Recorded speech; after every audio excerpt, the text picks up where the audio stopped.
मानव का शरीर, और उससे भी ज्यादा कठिन है मानव के शरीर को प्राप्त कर कर भगवान का भजन करना।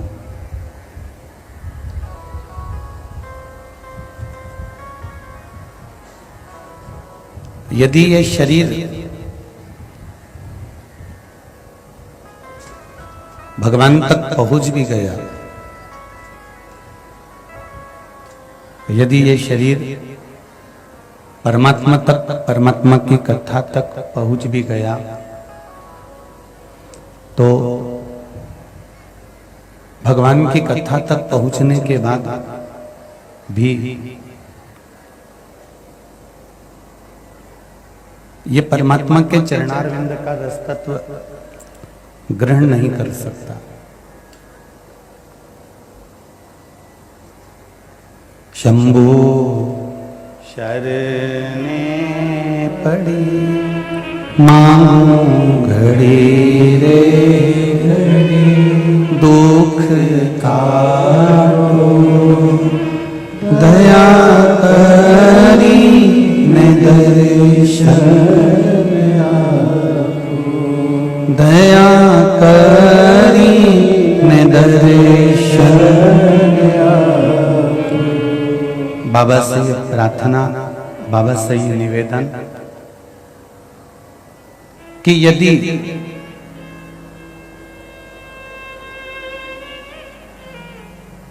इस मनुष्य शरीर को आपने दिया है, इस मानव के शरीर को आपने दिया है, तो ये शरीर आपके द्वारा दिया गया है, तो आपके कीर्तन में, आपके भजन में, आपके स्मरण में लगे, आपकी अविरल भक्ति में ये शरीर नित्य प्रति लगे। 84 लाख योनियां काटने के बाद ये मानव का शरीर प्राप्त होता है।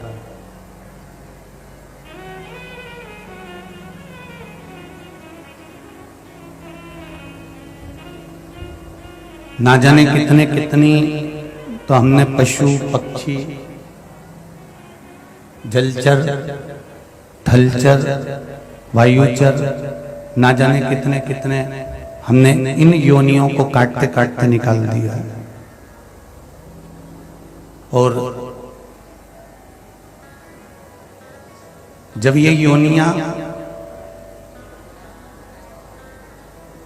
हम काटते काटते निकाल दिए, तो हमको स्मरण नहीं रहा कि भगवान का भजन भी करना है, कि स्मरण भी करना है।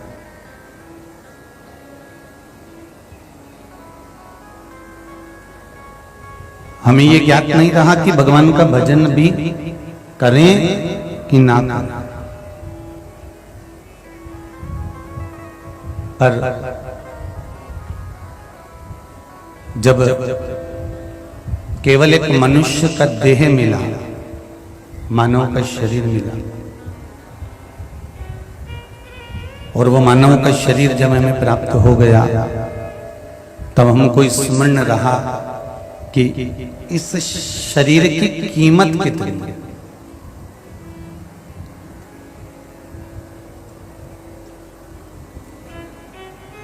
इक्कीस 21,600 श्वास इस मनुष्य के शरीर से प्रतिदिन निकलती है।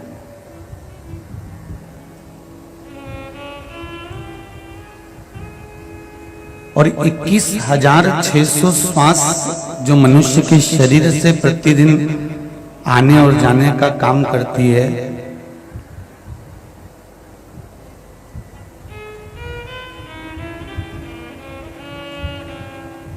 वो 21,600 श्वास की कीमत क्या है, ये केवल एक मानव का शरीर ही जान सकता है।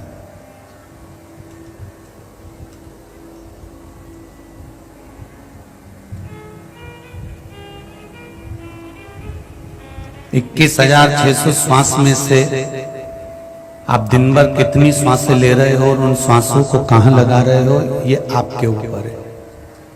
पर 21,600 श्वास में से दोपहर 2 बजे से लेकर 5 बजे तक आप अपनी श्वास को जो शिव महापुराण में लगा रहे हो, इस श्वास की कीमत परमात्मा को मालूम।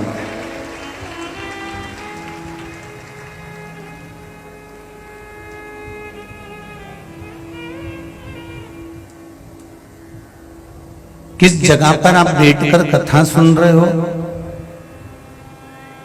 किस जगह पर जाकर आप भगवान की अविरल भक्ति को धारण कर रहे हो, किस जगह पर पहुंचकर आप भगवान के भजन को कर रहे हो, ये स्थान की कीमत है। मैंने तेरे ही भरोसे ओ बाबा, तेरे ही भरोसे हवा बिच उड़ती जावांगी, बाबा डोर हथो छड़ी ना में कटी जावांगी।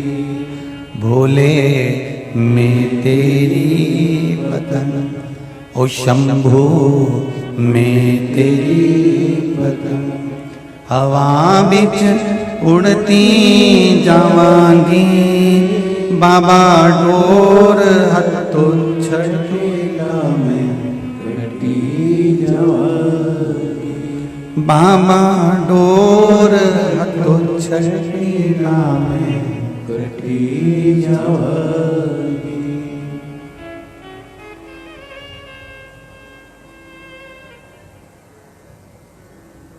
कंडा गाय का गोबर जो आप हाथ से थापते हो, अगर वो गीला रहता है तो उसमें अग्नि प्रकट हो सकती है क्या? जम के तो बोलो नहीं। कंडा यदि गीला है, गोबरी यदि गीली है, गाय के गोबर से जो अलोना गोबरा कंडा तैयार करा जाता है, गोबरी तैयार करी जाती है, थाप कर दीवार पर जमीन पर लोग कंडा तैयार करते हैं। अगर कंडा यदि गीला है, गोबरी यदि गीली है, तो उसमें अग्नि प्रकट नहीं होती।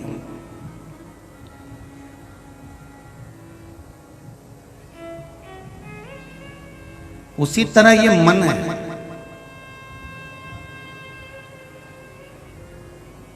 ये मन भी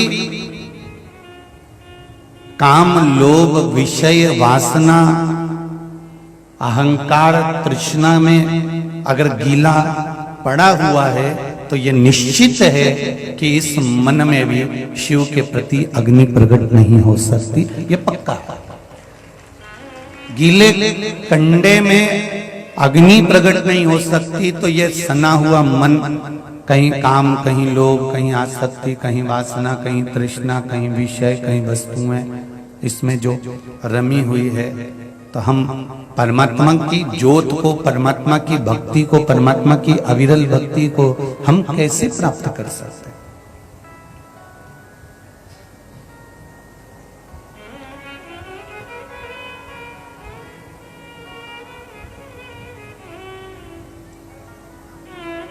आप कहां बैठ रहे हो? आप किस जगह पर बैठकर भगवान का भजन कर रहे हो? आप किस जगह पर बैठकर परमात्मा का स्मरण कर रहे हो? बैठने की भूमि भी देखी जाती है। भूमि का भी बड़ा प्रताप है महाराज जी।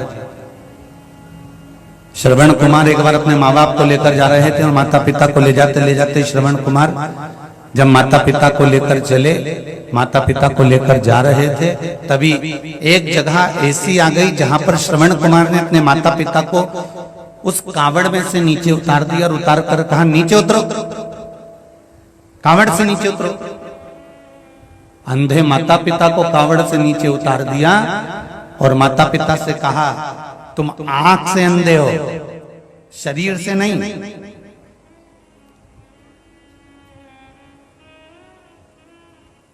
शरीर से तो तुम पैदल चल सकते हो ना, इन पांवों से तो तुम पैदल चल सकते हो। उतरो नीचे। और श्रवण कुमार ने माता पिता को पालकी से कावड़ से नीचे उतार दिया, उनका हाथ पकड़ा और उनको लेके आगे बढ़ गया। थोड़ी दूर जाने के बाद में श्रवण कुमार ने अपने माता पिता के चरणों को नमन करा, प्रणाम करा। पिताजी क्षमा करना, माँ क्षमा करना, मुझे नहीं मालूम था कि मुझे क्या हो गया था, वहां जाने के बाद मुझे क्रोध क्यों आ गया।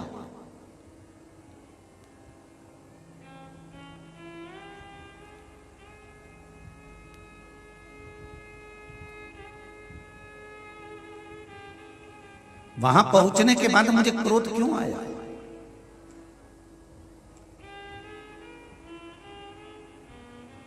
जब मैं इतनी दूर आपको तीरथ करा सका तो मात्र 300 मीटर की दूरी में मुझे इतना गुस्सा क्यों आया कि मैंने आपको पालकी से नीचे उतार दिया। श्रवण कुमार ने जब अपने माँ बाप से यह बात कही तो माता पिता ने कहा गांव के लोगों को बुलाओ, मुझे उनसे बात करना। गांव के लोगों को बुलाया गया और गांव के लोगों को बुलाकर गांव के लोगों से श्रवण कुमार के माता पिता ने पूछा कि ये भूमि पर जहां तुम्हारे मकान बने हैं, ये गांव बना हुआ है, इस भूमि पर किसका राज्य था, कौन रहता था। तो कहा ये भूमि एक असुर राक्षस की है, जिस भूमि पर इस असुर राक्षस ने अपने माता पिता को काट कर उसका रक्त पूरी जमीन पर छीटा था, ये वो असुर राक्षस की भूमि है।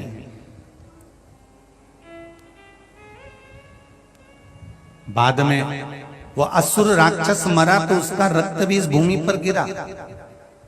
श्रवण कुमार के माँ बाप ने कह दिया कि बस बेटा अब कुछ भी नहीं कहना है, समझ में आ गया कि ये भूमि एक राक्षस की थी और राक्षस का रक्त इस भूमि पर गिरा था, इसलिए ये भूमि पर जो निकल कर जाता है उसको क्रोध आ ही जाता है। तो ये भूमि का भी प्रताप है।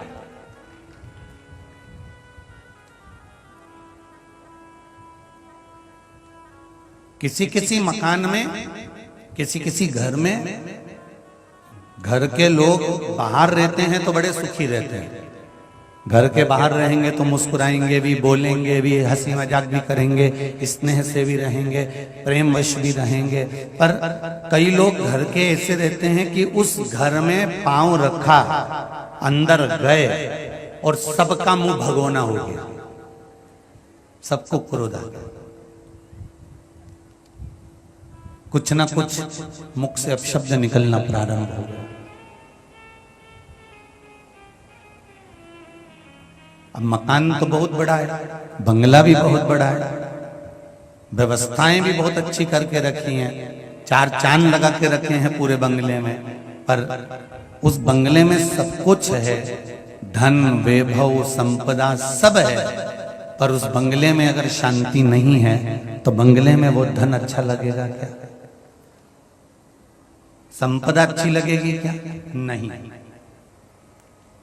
दरवाजे पर कार कब शोभा देती है, जब तुम्हारे घर का बेटा संस्कारवान हो तो दरवाजे की कार भी शोभा देती है।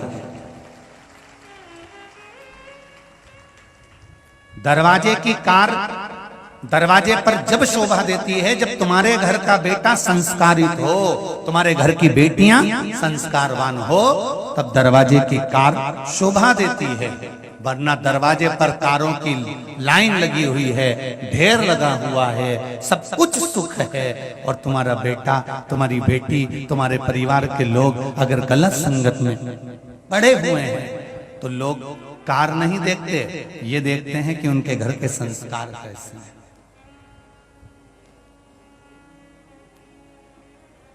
हम पहले भी कथा में कहे, आज फिर कहते हैं, सागर की इस पावन धरा पर, भूतेश्वर भोलेनाथ की इस पावन धरा पर आप सबसे निवेदन करेंगे, प्रयास करना,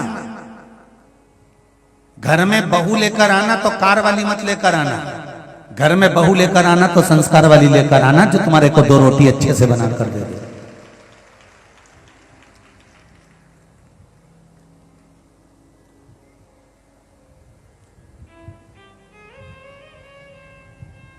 कार वाली, टीवी, मोबाइल और दर्पण नहीं छोड़ेगी, और संस्कार वाली आ गई तो शिव महापुराण की कथा और मंदिर का द्वार नहीं छोड़ेगी। ये निश्चित है, ये पक्का है। अगर संस्कारवान आ गई तो वो भगवान की कथा कभी नहीं छोड़ेगी। आगे रहकर कहेगी, मम्मी शिव महापुराण की कथा आ रही होगी, सियोर वाला महाराज कथा बाच रहा होगा, टीवी चालू कर दूं, आप भी सुनो, मैं भी सुनती हूँ। मम्मी आधे घंटे की निकल गई होगी, मम्मी चलो मैं तुम्हें लेकर चलती हूँ, अपने सागर में तो कथा हो रही है, 10 किलोमीटर की दूरी पर है, 15 किलोमीटर की दूरी पर है, 20 किलोमीटर की दूरी पर है। अरे बेटा कौन लेकर जाएगा, बेटे को दुकान से फुर्सत नहीं है, पति को ऑफिस से फुर्सत नहीं है, कथा में कौन लेकर जाएगा। बहू के गाड़ी मेरे को आती है, नीवी गाड़ी होगी, 10 रुपए लगाएंगे, ऑटो में बैठेंगे और कथा में जाएंगे। माँ चल मेरे साथ लेकर चलती हूँ। वो संस्कार वाली बहू चलती।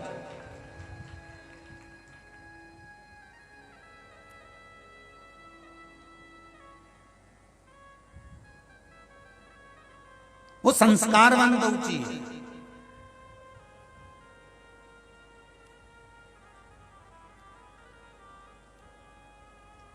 अब मालूम पड़े कार वाली तो लिया है, एक एक्सीडेंट हुआ उस कार का, अटाले में पड़ी है। कौन? कार। और बहु रुतबा उतना ही दिखाएगी। कार लाई थी, तुम्हें पूछना भी उतना ही पड़ेगा। भगवान से प्रार्थना करना कि प्रभु इतनी कृपा जरूर करना, मेरे विश्वनाथ, मेरे भोलेनाथ, मेरे त्रिकालदर्शी, मेरे कैलाशी, मेरे अविनाशी, इतनी दया जरूर करना कि ऐसी कृपा करना मैं मेरे बेटे की जब शादी करूं तो मुझे लड़की वालों से कोई धन ना लेना पड़े, मैं खुद आगे रहकर उस बेटी की भी शादी का खर्चा खुद कर दूं। ऐसा बनाना। हमें ऐसा मत बनाना कि हमें किसी से